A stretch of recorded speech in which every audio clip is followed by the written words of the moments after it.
Namaskar. A very good evening to all my friends.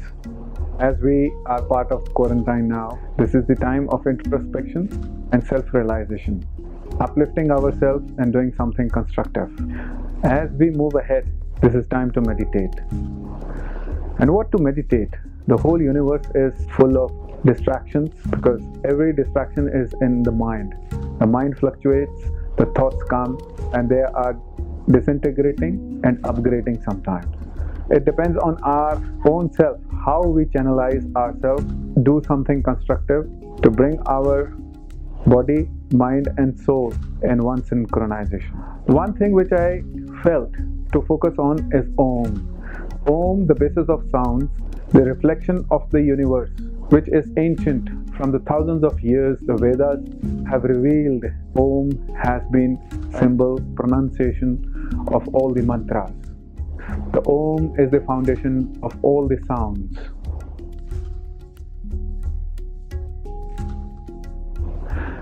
The Om consists of three letters, A, U, Ma.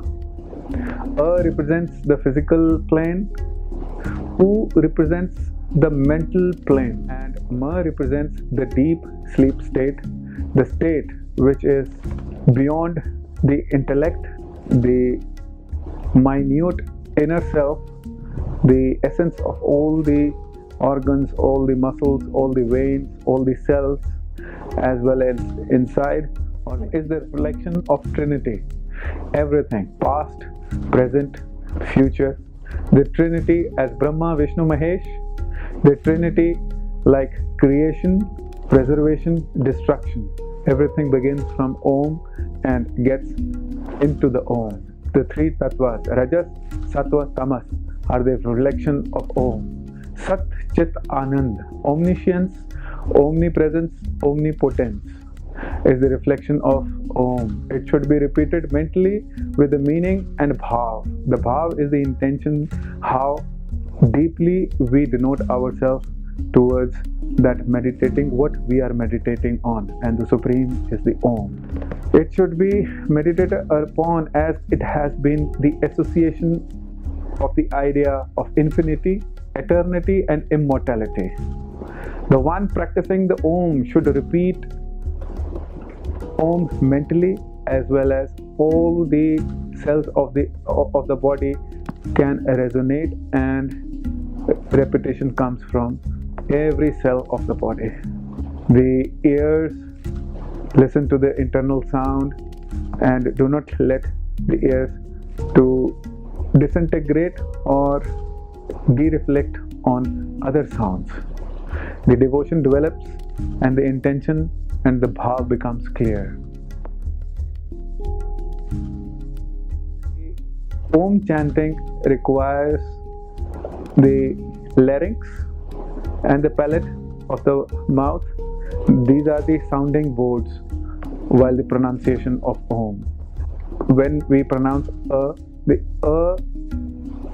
does not require the tongue or the palate, and the palate doesn't touch by the tongue. When we chant Om, U, when we chant U, the sound rolls from the root end of the mouth, and gradually when the Ma is pronounced, the whole mouth is being closed. Collectively, U, Ma. The sounding board of the mouth produces, with the closing of the mouth, the two lips, to continuous pronunciation of Ma. The chanting happens with the Pranava sound. The Pranava generates from the navel.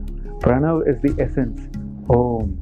The groundedness of Om generates from the navel, and it rises upwards through the chest and up to the Brahmanandra, to the top of the head, with the end of the Ma.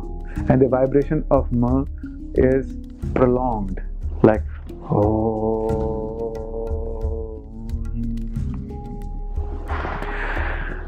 The chanting of Om drives away all the worldly worries thoughts and removes distractions and brings one pointed focus. The Panch Koshas are rhythmically resonating with the every Om vibration and infuses new vigor in the body. While doing the meditation, the diet plays a very important role. With a balanced diet, sattvic diet, the body functions more in an optimal manner. The mind fluctuations are reduced because the way we eat food, it reflects either in the body and it reflects in the mind fluctuations also.